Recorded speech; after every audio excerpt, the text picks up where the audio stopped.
Sejahtera buat kita semua, perkenalkan nama saya Natasha Della Teresia, NPM 19010103080. Kami dari kelompok 10 dan saya akan melanjutkan pemaparan dari saudari Arta Girsang, yaitu pada bagian E tentang faktor-faktor yang harus diperhatikan dalam organisasi kurikulum. Organisasi kurikulum merupakan hal yang terpenting dalam mencapai tujuan pendidikan. Oleh sebab itu, dalam penyusunan organisasi, kurikulum ada sejumlah faktor yang harus diperhatikan. Antara lain, yaitu yang pertama adalah ruang lingkup atau skop. Ruang lingkup atau skop ini merupakan keseluruhan materi pelajaran dan pengalaman yang harus dipelajari oleh siswa. Yang kedua adalah urutan bahan atau sequence.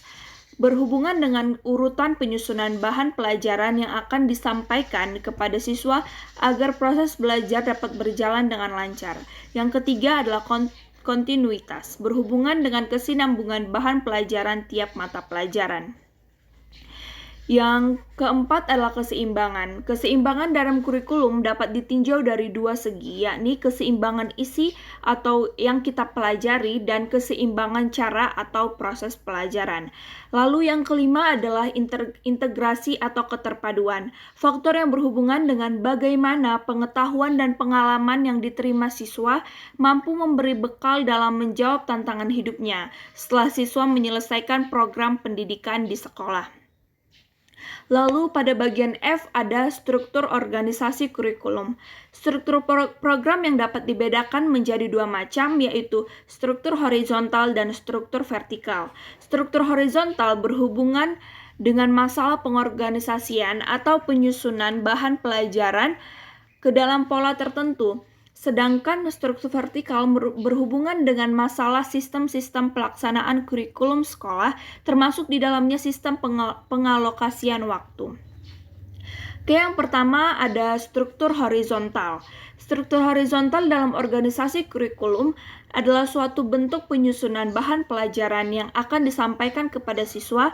Dalam hal ini berkaitan erat dengan tujuan pendidikan, isi pelajaran, dan strategi pembelajarannya.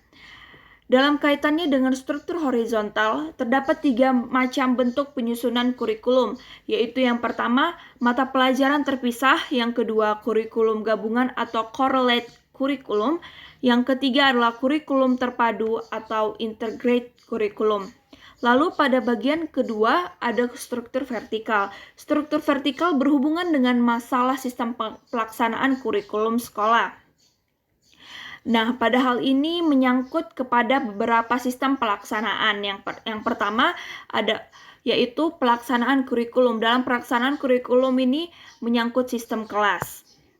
Lalu dan juga sistem tanpa kelas dan kombinasi antara sistem kelas dan tanpa kelas.